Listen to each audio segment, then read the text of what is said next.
Aquí estamos por Conclusión TV, como cada semana, con nuestro envío, una idea que proponemos ya hace varios años de trabajar algunos temas, hacer algunas entrevistas, permitirnos preguntar.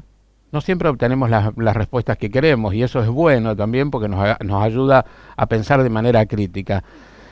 Tengo en línea, y lo voy a presentar, a Eduardo Francisco Rinesi. Es politólogo, es filósofo, pero es politólogo de nuestra UNR, aunque no esté aquí, en Rosario. Obtuvo su licenciatura en Ciencia Política en la Universidad Nacional de Rosario y su maestría en Ciencias Sociales en Flasco. En el 2002 se doctoró en Filosofía en la Universidad de San Pablo. Por supuesto, hablarás portugués, ahora se lo preguntamos. Es investigador, docente asociado regular de la Universidad Nacional de General Sarmiento, donde dirigió el Instituto del Desarrollo Humano entre 2003 y 2010, de la que fue rector entre 2010 y 2014, y donde actualmente dirige la carrera de especialización en filosofía política. Ha dictado y dicta clases, asimismo, en la Universidad de Buenos Aires, el Colegio Nacional Buenos Aires, el Colegio Nacional de Buenos Aires y diversas universidades públicas del país. Y ha escrito una veintena de libros, de lo que por ahí algunas preguntas van a venir. ¿Cómo te va, Eduardo? Bienvenido. ¿Qué tal, Edgardo? Una alegría, che, estar aquí conversando con vos, aunque sea de este modo distante. O sea que este modo distante nos ha habilitado a veces a poder entrevistar a personas que, para que vengan a Rosario, tendríamos que hacer todo un movimiento, ¿no? Incluso hasta financiar su llegada. Y el sistema de Zoom, de otros medios, nos ha encontrado con personas incluso de otros países. Me parece que una parte de lo aprendido durante la pandemia lo tenemos que sostener, ¿no? Lo tenemos que sostener. No sé, ya que arrancamos por ahí, una línea sobre ese tema. Es un gran tema para el que no me parece que uno pueda dar respuestas rápidas. Es evidente la ventaja, la conveniencia, las economías, Ujú. la mayor eficiencia del tiempo que producen estas tecnologías que nos permiten comunicarnos de este modo. Y sería absurdo, en nombre de una añoranza de los encuentros personales y de los cafés cara a cara, rechazar en bloque todas estas posibilidades. Sería tan absurdo como haber rechazado el teléfono en nombre de que Claro. era más lindo conversar personalmente. Siempre que aparece una nueva tecnología, ¿no? Aparecen rápidamente entusiastas y detractores un tanto irreflexivos, ¿no? Ujú. Ni las tecnologías tienden a tener la capacidad para resolvernos todos los problemas, para democratizar de una vez el mundo, para emanciparnos de una vez de todas nuestras constricciones, ni suelen ser tan maléficas como para obligarnos a añorar un mundo anterior a ellas. Ujú. El viejo Humberto Eco, que se murió hace ya unos años, 3, 4, 5 años, ya no me Ujú. acuerdo, decía, ¿no? Tenía un libro que se titulaba Apocalípticos e Integrados, ¿no? Ujú. Para aludir precisamente al fácil entusiasmo de quienes se Claro. integran rápido a Ujú. los mundos pasados por las tecnologías y al pesimismo catastrofista de quienes creen que se les viene el mundo abajo. Yo creo que hemos aprendido a hacer cosas que nos vuelven más eficientes las comunicaciones, que permiten en efecto poder discutir con gente con la que sería muy costoso hasta en términos económicos discutir de Sí. otras maneras. Al mismo tiempo me parece que se trata de no perder la disposición crítica Ujú. hacia todo lo que estas tecnologías también importan en términos Ujú. de limitaciones muy diversas a las posibilidades de una comunicación más plena. Incluso juega con la comodidad, ¿no? A veces, che, hagámoslo por Zoom, así no me muevo. Me pasa con rosarinos, que a veces no quieren venir al Por estudio. Che, supuesto. jugate, vení, no vivís tan lejos. Rosario es una Creo que ciudad que te permite viajar en colectivo y llegarte hasta el centro. totalmente. Yo creo que mientras la situación sanitaria nos haga todavía tener algunas razonables prevenciones, Sí. algunos razonables cuidados, uno puede poner a la cuenta de ese cuidado, digamos, Ujú. esa fiaca de salir de casa. Después habrá que ponerlo a la cuenta de la fiaca nomás. Sí. O de la cantidad de cosas que uno tiene que hacer también, ¿no?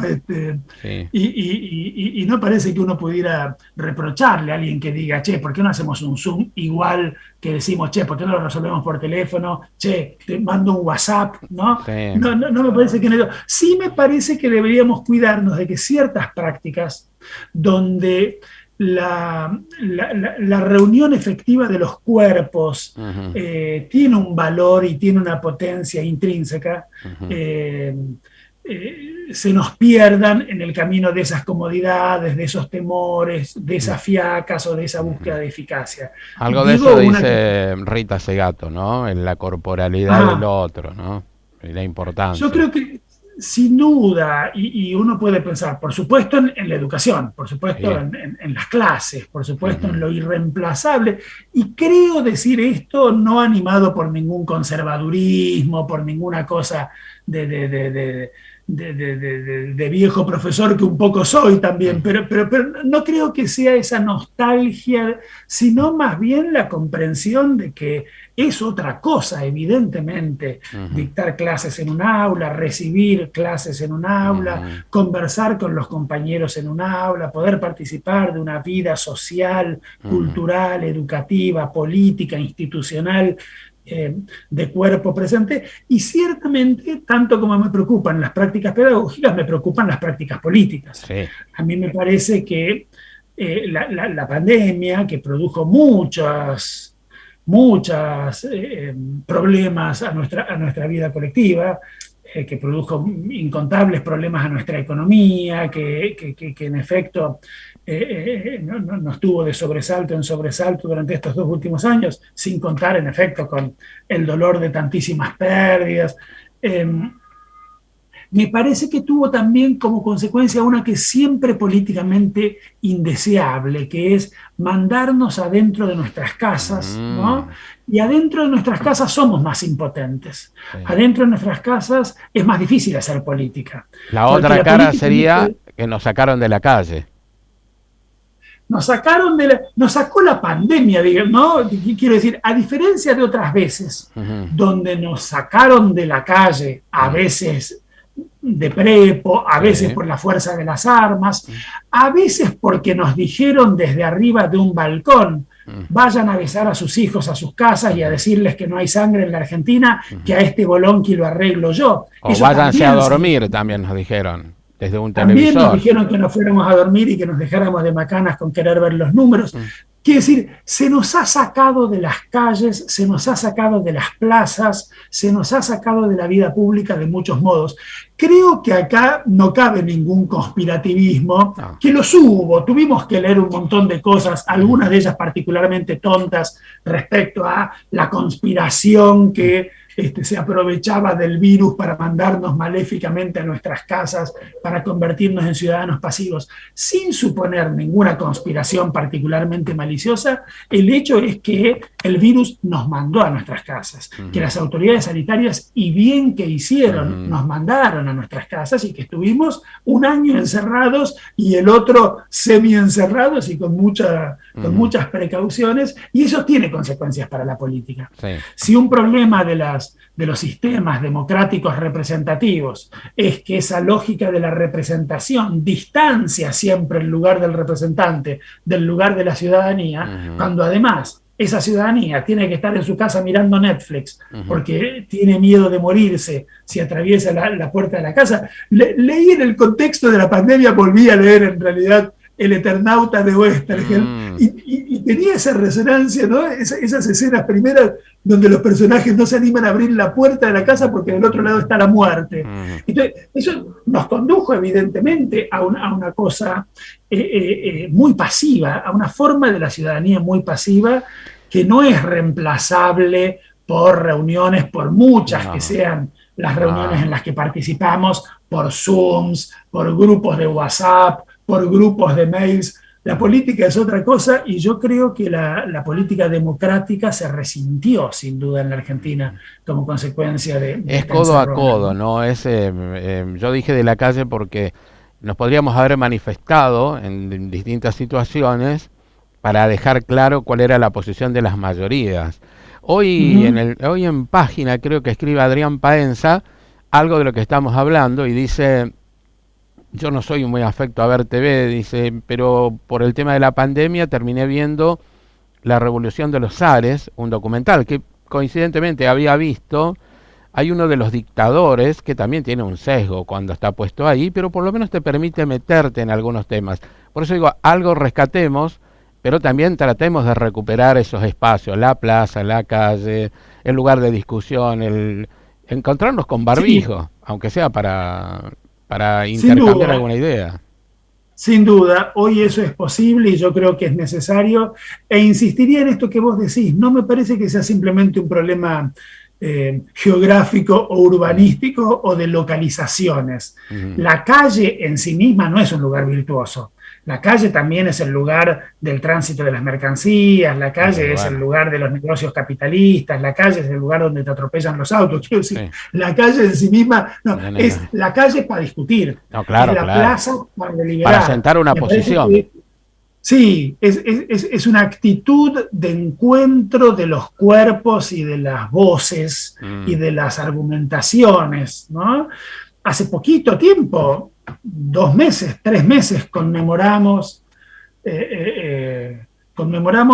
quiere decir, recordamos juntos, no festejamos, porque en este caso no hay nada que festejar, los 20 años de un acontecimiento muy impactante en la vida política argentina, que fue el famoso 19 y 20 de diciembre del 2001, y muchas cosas se escribieron sobre eso, muchas cosas pudimos leer muy interesantes sobre eso, y ese es un lindo ejemplo, ¿no?, de una toma de la calle y de la palabra. La expresión la toma de la palabra, tomar la palabra, ¿no?, la había usado en el 68, o para narrar el 68 francés, un filósofo francés llamado Michel de Certeau, ¿no?, que tiene un libro que se llama así, La toma de la palabra, tomar la palabra, que quiere decir ponerse a hablar, ¿no? Tomo la palabra, me pongo a hablar, pero quiere decir también tomar la palabra como se toma la Bastilla o como se toma el Palacio de Invierno. Quiero decir,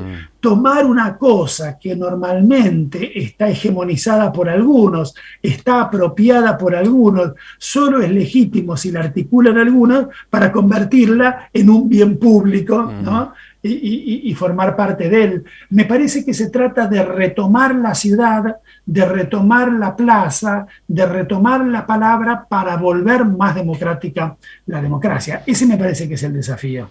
Y ahí las tecnologías pueden ayudar un poco, sin duda, sin duda. Y ahí yo no soy un tecnofóbico, pero me parece que hay algo de la recuperación de la lógica de la discusión, de la lógica de la asamblea, de la lógica de los encuentros, que es importante que por lo menos volvamos a reconocer como una posibilidad para nuestra vida colectiva, ¿no? Ahí recobra valor algo que tiene que ver con los servicios de comunicación audiovisual, ¿no? Nuestra ley, tantas veces militada, con tantos foros, discutida durante tanto tiempo, y que de un plumazo por ahí con la gendarmería nos fue quitado, por lo menos en parte. Y a eso asocio el tema de la pauta publicitaria, que beneficia a aquellos que me parece que tienen que seguir teniéndola. El tema es cómo se distribuye de manera más democrática para que los pequeños medios, que somos muchos y que son muchos, puedan seguir trabajando.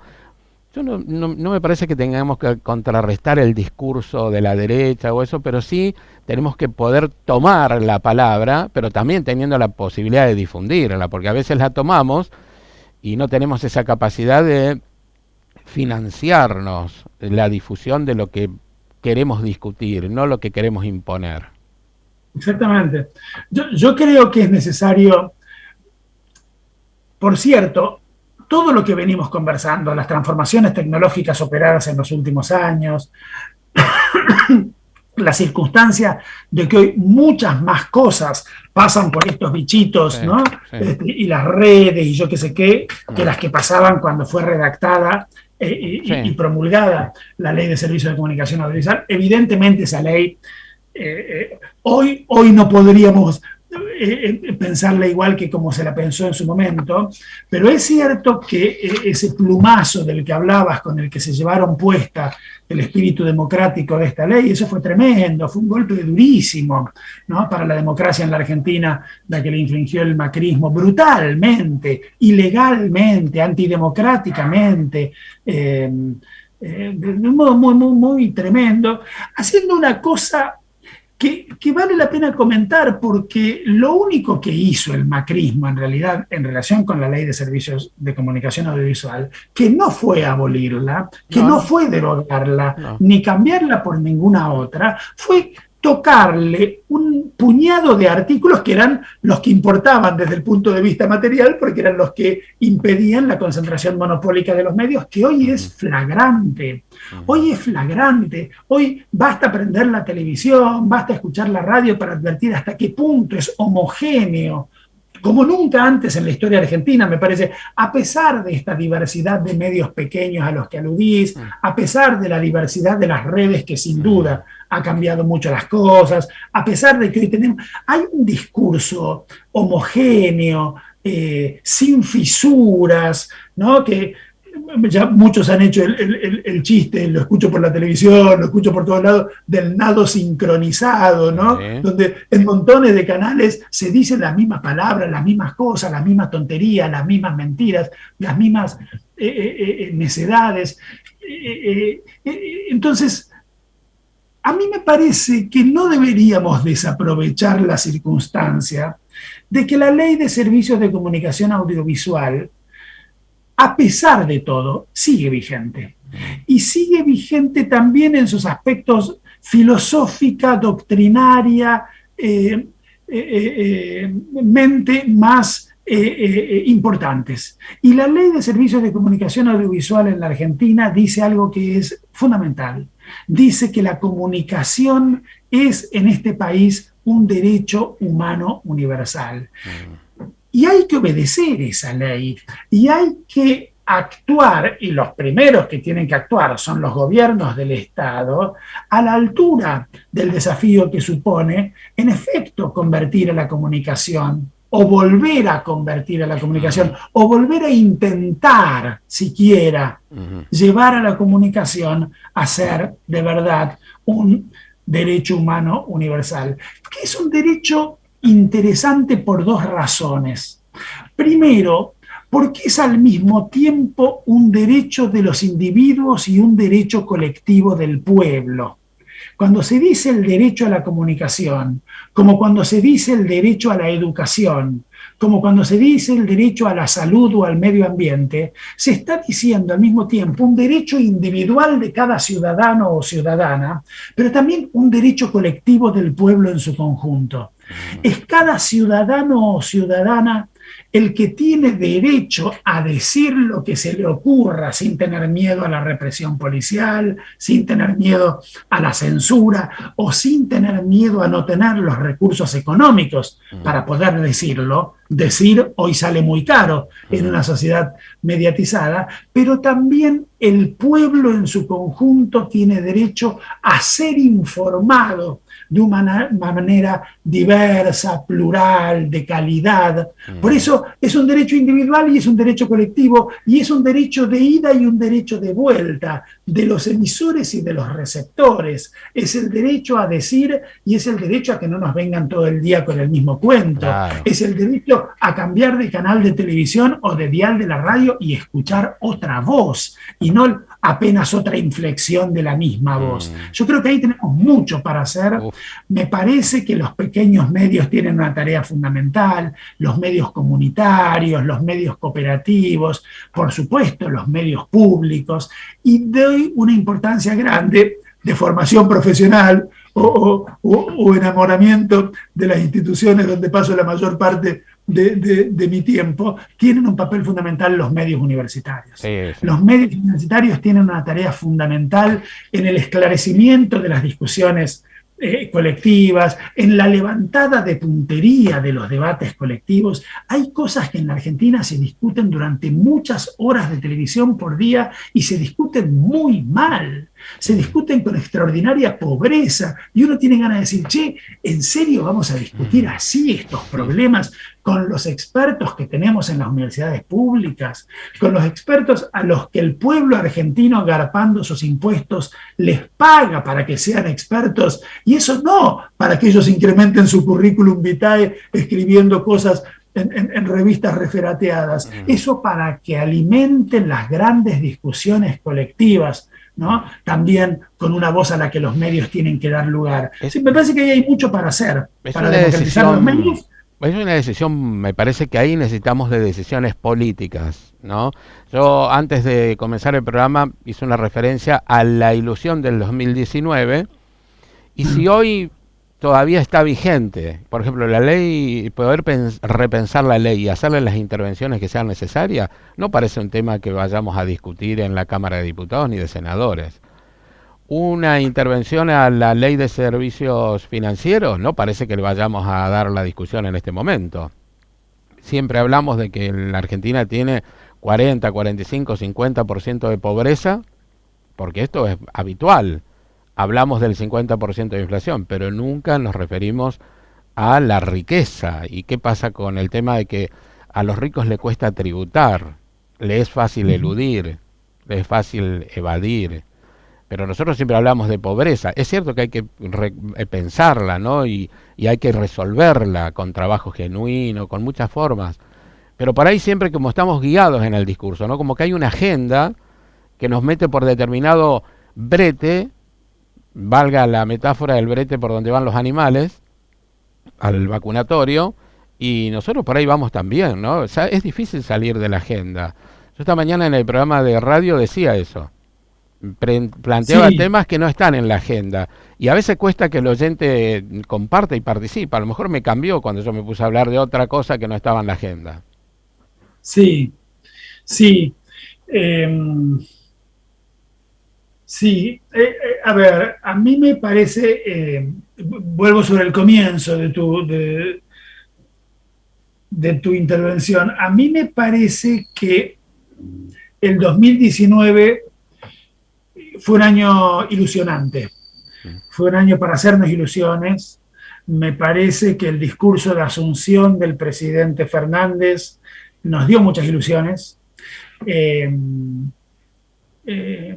Me parece que no pocas cosas, a ver, voy a tratar de mirar, como suele decirse, la mitad del vaso lleno. Sí. Me parece que no pocas cosas pudieron hacerse que yo no estaría dispuesto a considerarlas poco importantes en nombre de todas las que no se hicieron o no se pudieron hacer o no se quisieron hacer, que son muchas, pero yo le doy mucha importancia a que finalmente se haya podido aprobar con muchísima discusión parlamentaria y social, pública, comunitaria, la ley de interrupción voluntaria del embarazo. Supuesto, ese es un hecho importantísimo en la historia argentina, y la discusión a la que dio lugar y los actores colectivos, el gran movimiento de mujeres y los feminismos que llevaron adelante esa consigna, esa lucha, que fue una lucha de muchos años, que ya había tenido episodios anteriores, fracasos anteriores, y yo creo que no se trata solamente de decir, como he escuchado a algunos a los que no quieren darle ni un poquito de crédito al gobierno en este logro, bueno, más tarde o más temprano iba a salir. No. Yo creo que puede ser que más tarde o más temprano fuera a salir. Creo que todo el mérito, sin duda alguna, es del movimiento de mujeres y de los feminismos que hicieron un trabajo extraordinario, pero no se puede desconocer que el gobierno tomó la consigna desde el presidente hasta sus máximos militantes en pos de esta causa, la militó, roscó, habló con Dios y María Santísima, logró una mayoría más amplia que la que esperábamos en el Parlamento, y hoy la interrupción voluntaria del embarazo es ley en la Argentina. Eso está muy bien, y es posible que si nos esforzamos un poquito podamos pensar en 2 o 3 o 4 cosas más que no nos parecen. Sí, el programa de los 1000 días asociado al IBE, el tema de la ¿no? Que a mí me parece fundamental eso. El tema de la pandemia fue de muy buen manejo, tenemos vacunas en un porcentaje de vacunados con tercer dosis, me incluyo, yo tengo tercer dosis, y en Santa Fe los mayores de 18 años se pueden ir a vacunar en forma libre, en Buenos Aires también. Sí, Se sí. hizo, se incentivó la industria, se logró hacer crecer la economía, se está negociando con el fondo, no sabemos el detalle de los números finales, Sí. Yo, yo creo pero que yo tengo peros. sí. Yo Voy en la también tengo sintonía pero. tuya, pero tengo peros. Sí, sí. Tenemos muchos peros. Sí. Tenemos muchos peros. Menciono esto simplemente para que todos los peros no aparezcan No, como claro, lo por único que quiero supuesto. decir. Pero en efecto, hay dos cosas. Tomo dos cosas de las muchas que dijiste porque es para charlar Sí, sí. eh, qué cantidad de tiempo. Pero tomo dos cosas. Una, lo que llamaste recién, tomando una vieja categoría de los estudios sobre comunicación, la agenda, Sí. ¿no? Sí, los temas que se discuten en una sociedad, que por supuesto son los temas que proponen a la discusión de esa sociedad quienes están en condiciones y con poder para proponerlos. Los medios, con dominancia de los hegemónicos, el poder político, ¿no? Sí, sí. Eh, y yo creo que la agenda de nuestra sociedad, como la de toda sociedad, es una agenda muy recortada. Vos recién decías una cosa, me cuesta que los oyentes entiendan la importancia de un tema o sintonicen con un tema. Es que una agenda también es una decisión sobre qué problemas no pensar, sobre qué asuntos no ver, Claro. ¿no? En varios de los asuntos que vos mencionaste como ejemplos, eso es muy interesante. El tema del gasto público. El tema del gasto público está mucho en la televisión. ¿Es un tema importante? Sí, es un tema importantísimo. El tema de los dineros del Estado. Ahora, hay algo muy interesante que es el problema de los dineros del Estado. Prendés cualquiera de los canales de la televisión, digamos así, hegemónica, más o menos de derecha, ¿no? Y solo se aborda desde el punto de vista del escándalo que representa para unos cuantos economistas del establishment y para unos cuantos periodistas el hecho de cómo gasta el Estado la plata que gasta, que los planeros, que no sé qué cosa, que si regalan bicicleta, que qué barbaridad que regalen bicicleta. Yo quiero decirlo, está buenísimo que hayan regalado bicicleta, está extraordinario, lo firmo con las dos manos, que se dejen de macana. Ellos fugaban a lo pavote y se escandalizan y ponen los ojos en blanco porque regalaron 4 bicicletas. Bueno, como sea, esa no es la única dimensión del problema. La otra dimensión del problema es cómo el Estado recauda la guita que después gasta en planes sociales, en bicicletas, en subsidio a la educación, en subsidio a la energía, ¿no? Y de eso no se habla, de eso no se puede hablar. Pusimos durante 3/4 de hora un impuesto así de chiquito a la riqueza y cada vez que hablaba el presidente decía que era por única vez, que no lo va a volver a hacer, que le juro que es porque estamos en emergencia, y después, no contento con eso, agradecía a la gente que había agarrado. ¿Cómo vas a agradecer el cumplimiento de una ley? Toda una locura. Piden disculpas por cobrarle un impuesto una vez a los ricos, a los que, por cierto, llaman por el nombre propio, fulanito de acá, estoy muy agradecido a menganito de allá, ¿no? Entonces digo, me parece que tenemos que poder pensar algunos problemas con menos restricciones, ampliando el campo, ¿no? de lo pensable. La cuestión impositiva es una cuestión que se viene en la Argentina. Sí. Allí hay gente que sabe muchísimo, ahí hay gente que sabe mucho. Yo tengo un enorme respeto por el grupo de economistas tributaristas que trabajan en la universidad en la que yo trabajo, que son formidables, que escriben mucho en los medios, que han publicado varios libros sobre la cuestión impositiva. Martín Mangas, Carlos Martínez, Alejandro López Acoto, saben una barbaridad sobre impuestos y están trabajando sobre un asunto que es muy importante, que son los impuestos directos a la riqueza. Claro. Hoy leí que el talentoso Kun Agüero hace una observación y dice, ¿por qué tengo que pagar impuestos al patrimonio si ya pagué impuestos a los ingresos? Porque otra cosa, papi, porque tenés que pagar impuestos al patrimonio, porque tenés un patrimonio obsceno, garpá. Bueno, me parece que allí hay un conjunto de cosas para pensar. Hay para amplificar la agenda mucho en relación con los temas en el debate público. Y lo otro que tomo de lo que vos dijiste, porque yo creo que es algo que hoy está en el centro de la discusión, de las disconformidades, de alguna escena pública de disconformidad que fue muy estridente hace 2 semanas, es el tema de la deuda, ¿no? A ver, posible que este acuerdo con el Fondo Monetario esté bastante bien. De todos modos, eso me parece mucho menos importante que el hecho de que de este acuerdo con el fondo sabemos poco y nada. Me parece un muy buen ejemplo de un asunto importantísimo para nuestra vida colectiva, sobre el cual los representantes del pueblo se han tomado en serio, que son los que deliberan, gobiernan, deciden, secretean y pactan en nombre de 40 y pico de millones de muñecos. Eso está mal. La democracia tiene que ser más participativa que eso. No puede ser que nos digan a nosotros y a los diputados y senadores de la nación, ya les vamos a informar bien cómo es la letra chica. Eso me parece que revela un modelo de democracia frente al cual yo sí me sublevo. Eso no está bueno. Puede ser que haya que negociar con el fondo, puede ser que nos hayan estos desgraciados dejado entrampados de tal modo que no había otra cosa que hacer que cerrar. Puede ser, pero ¿qué pasa si lo discutimos entre todos? ¿Qué pasa si ese es el resultado de una discusión colectiva? ¿Qué hubiera pasado si el gobierno se hubiera animado a hacer lo que ni pensó en hacer, que es preguntarle a la ciudadanía qué hacemos con la deuda externa?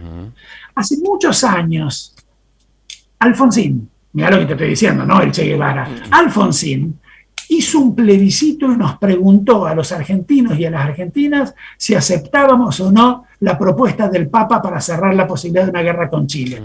Y fuimos los argentinos y las argentinas y votamos en un plebiscito que es un instrumento extraordinariamente democrático, en una democracia indirecta, en una democracia de los representantes, en una democracia donde se supone que uno tiene que estar viendo Netflix en la casa. El tipo nos dijo, che, dejen de ver Netflix por un ratito y vengan a votar y a decirme qué hago.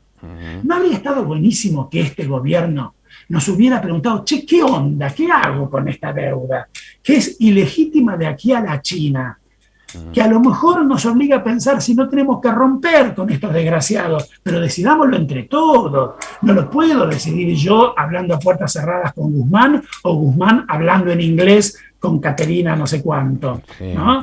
¿Por qué no lo discutimos hablando en castellano entre todos? Y si no nos ponemos de acuerdo, ¿qué onda si después votamos? ¿No?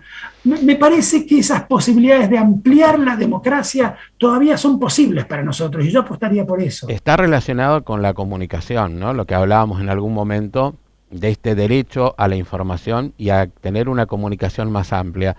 Pero lo quiero linkear, para utilizar una palabra de este tiempo, con la idea de ideología, tomar la palabra en el discurso, en la construcción discursiva, y este tiempo que es más de relato.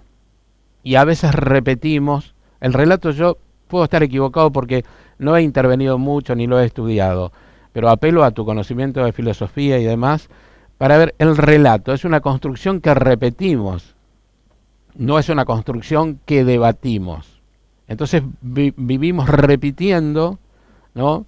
En términos freudianos, repetir para no recordar, sobre determinadas cuestiones que tienen que ser una construcción crítica e ideológica, de contenido ideológico. Está bueno lo que decís, me haces pensar ahora que lo decís. No había pensado en la contraposición entre relato e ideología. Palabra esta última, por otro lado, que ha sido motivo de muchas discusiones sobre sus múltiples significados, ¿no? Bueno, cuando ahí. En ciertas tradiciones intelectuales, cuando se dice ideología, es para hablar mal de la ideología. Sí, claro, es para decir, la ideología es distorsiva respecto a una adecuada descripción del mundo, o la ideología tiende a deshistorizar, ¿no? A no dejarnos ver los procesos, y entonces consiste en sacarle una fotografía a un momento del presente que nos impide ver, ¿no? Como dicen los ingleses, the whole picture, claro, y poder entender el sentido de un proceso. En otro sentido se dice a veces ideología para decir un cuerpo de ideas, digamos así, políticamente informado, ¿no? Valorativamente construido, y vos le estás agregando una dimensión que me resulta interesante, y producto de una discusión o de una serie de discusiones en el seno de un partido, en el seno de un movimiento, en el seno de un grupo, en el seno de una sociedad. Mientras que el relato, en el modo en que vos lo estoy pensando en voz alta mientras lo decís, me resulta muy interesante. El relato, por definición de relato, nos precede, digamos, ¿no?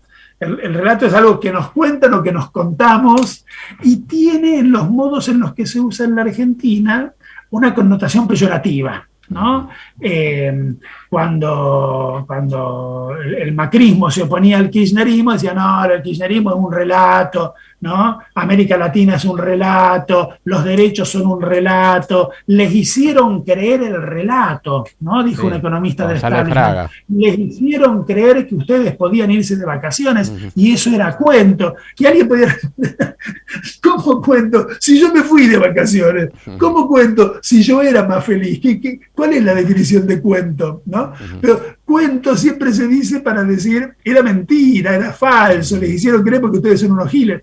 Y lo cierto es que cuando después vino el macrismo y dijo, está todo bárbaro, este país sí que se va para arriba, el mundo se ha vuelto a abrir hacia nosotros le empezamos a decir a los macristas, eso es relato, ¿no? Entonces, relato funciona como una especie de muletilla para decir que el otro macanea.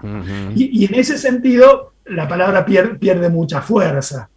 Yo creo, como vos, que es necesario volver a construir grandes cuerpos de ideas, que por supuesto no deben ser el producto de la imaginación más iluminada o más alocada de un individuo que construya una narrativa sobre la historia, sino que tiene que ser producto de las luchas colectivas de los pueblos, ¿no? Es necesario construir un cuerpo de ideas, un sentido para los procesos históricos, porque si no los sentidos te los ponen los dueños del poder político, los dueños del poder económico, los dueños del presente, ¿no? Y para poder pensar contra los dueños del presente hay que poder pensar en la alternativa de un futuro diferente. Me gustaría cerrar y dejar abierta la posibilidad de que volvamos a hacer más adelante un nuevo encuentro, porque hay muchos temas, y reflexionar juntos de esto me ha encantado.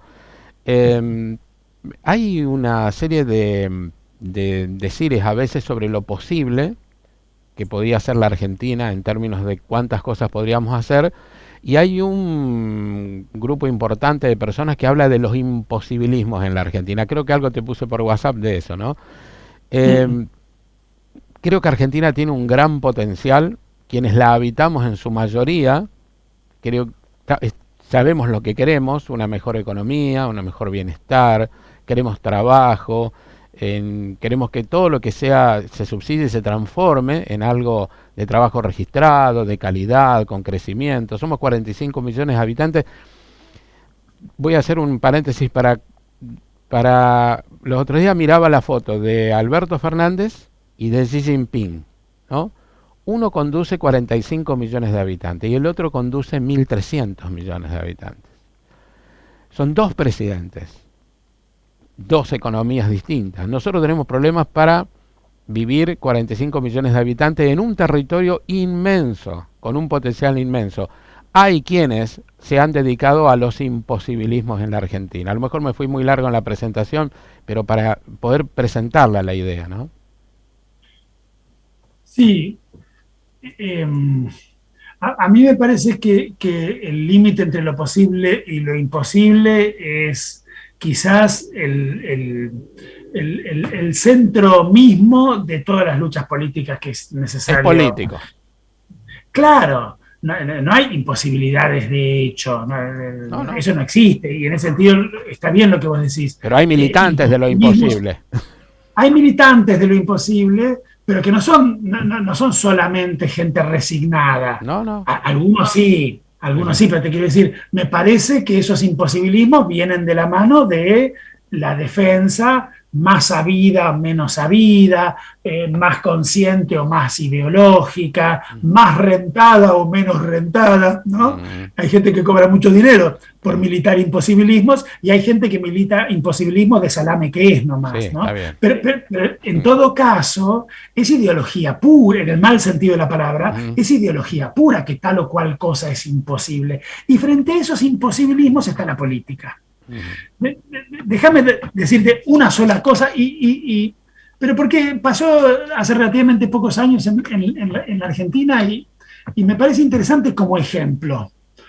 Cuando A Cristina Fernández de Kirchner se le ocurrió que no podía ser que las únicas personas que querían casarse entre sí y que pudieran hacerlo en Argentina fueran los heterosexuales, ¿no?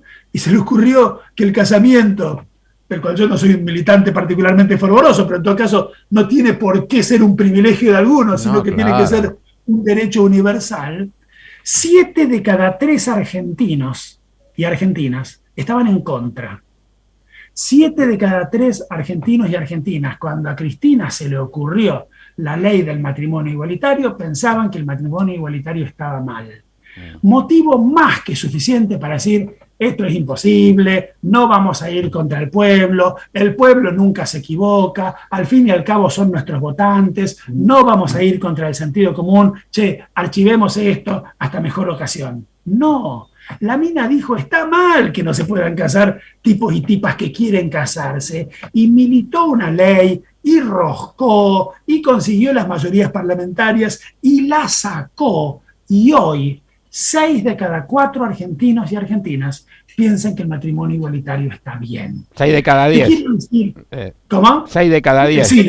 Sí, te estoy dando números de las últimas encuestas que leí. Sí, es posible que la cosa haya cambiado desde entonces, porque fue hace bastante tiempo, y es posible que haya cambiado todavía para mejor. Sí. ¿No? Te quiero decir, no, la política no es una rama de la geología. No. La política no es encontrar durezas en el mundo contra las que la voluntad nada puede.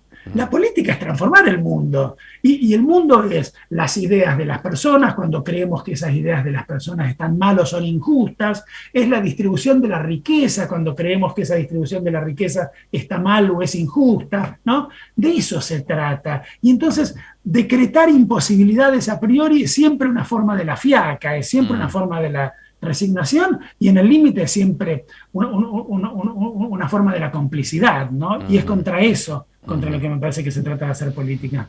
Eduardo, muchas gracias. Podemos seguir un montón, pero el formato nos limita.